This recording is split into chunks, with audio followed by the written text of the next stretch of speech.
ഷാഫി, രാഹുലിൻ്റെ വിഷയത്തിൽ രാഹുൽ രാജിവെക്കുമോ, രാഹുലിൻ്റെ ഭാവി എന്ത് എന്നൊക്കെ ഇങ്ങനെ ചർച്ച ചെയ്യുന്ന സമയത്ത് നമ്മൾ കാണാതെ പറയാതെ ചിന്തിക്കാതെ പോകരുത് ഷാഫി പറമ്പിൽ എന്ന നേതാവിനെ കുറിച്ച്.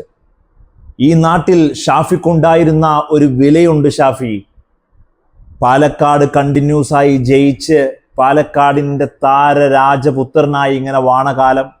അവിടെ നിന്ന് നിങ്ങളുടെ നിലപാട് വടകരയിലേക്ക് മാറുമ്പോൾ വടകരയിൽ നിങ്ങൾക്ക് കിട്ടിയ ഒരു സ്വീകാര്യത, ഈ നാട് നിങ്ങളിൽ അർപ്പിച്ചു വെച്ചിരിക്കുന്ന ഒരു വിശ്വാസ്യത, ഈ നാട് നിങ്ങളെക്കുറിച്ച് ചിന്തിക്കുന്നതിൻ്റെ ആഴം, ഇതെല്ലാം മറന്നുകൊണ്ടാണ് ഷാഫി പറമ്പിൽ ഇപ്പോൾ വെറും തറ രാഷ്ട്രീയക്കാരൻ്റെ ഒരു കുപ്പായം എടുത്ത് ഇങ്ങനെ ഇട്ടിരിക്കുന്നത് എന്നുള്ളതാണ്.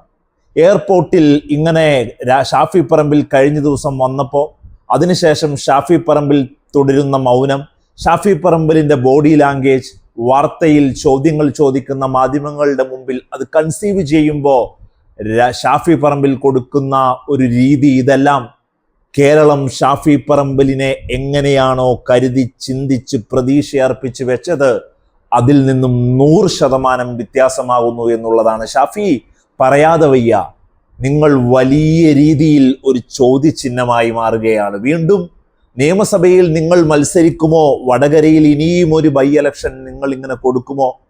പാലക്കാട്ടേക്ക് നിങ്ങൾ തിരിച്ചു വരുന്നത്, നിയമസഭ 2026 നിങ്ങൾ മത്സരിക്കാൻ പോകുന്നതൊക്കെ നിങ്ങളുടെ അധികാരമോഹത്തിൻ്റെ ആ ഒരു രീതിയാണോ എന്നൊക്കെയുള്ള ചർച്ചകൾ അങ്ങിങ്ങായി നടക്കുന്നുണ്ട്. അതെല്ലാം അവിടെ നിൽക്കട്ടെ. പക്ഷേ ഷാഫി പറമ്പിൽ, രാഹുൽ മാങ്കൂട്ടത്തിൽ എന്ന ഉറ്റത്തോഴൻ കേരളം കണ്ട ഏറ്റവും വലിയ ആരോപണങ്ങളിലൂടെ കടന്നു പോകുമ്പോൾ പ്രതിരോധിക്കാനാവാതെ, മറുപടി പറയാനാവാതെ, രാഹുലിൻ്റെ ഗർവും അഹങ്കാരവും പുറം പോച്ചും മുഴുവനും ഇങ്ങനെ തകർന്ന് തരിപ്പണമായി രാഹുൽ മാങ്കൂട്ടത്തിൽ ആ കാലത്തിൽ രാഷ്ട്രീയ ജീവിതം അവസാനിപ്പിക്കേണ്ട പടിവാതിലിൽ നിൽക്കുമ്പോൾ ഇങ്ങനെ കയ്യിലെടുത്ത് ഇങ്ങനെ കൊണ്ടു നടന്ന ഷാഫി പറമ്പിലിന് ഈ നാട്ടിൽ കോൺഗ്രസിൻ്റെ മറ്റ് നേതാക്കൾ ഇപ്പോൾ എടുക്കുന്ന നിലപാടുണ്ട്. സതീശൻ, സണ്ണി ജോസഫ്, കെ മുരളീധരൻ, കെ രമ, ഉമാ തോമസ്, ഇങ്ങനെ 4 ഭാഗത്തു നിന്നും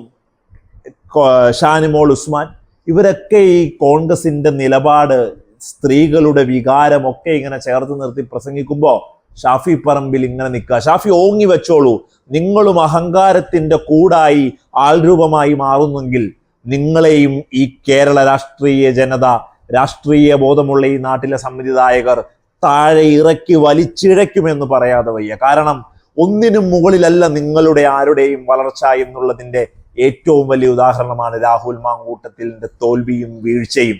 ഷാഫി പറമ്പിൽ ഇനി ഒരു കാരണവശാലും നിലവിലുള്ള ഈ ഒരു രീതി കൺസീവ് ചെയ്യാതെ യഥാർത്ഥ നേതാവായി തിരിച്ചു വന്നില്ലെങ്കിൽ രാഹുലിനെ പോലെയുള്ള വലിയ പടിയിറക്കം ഷാഫിയെയും കാത്തിരിക്കുന്നു.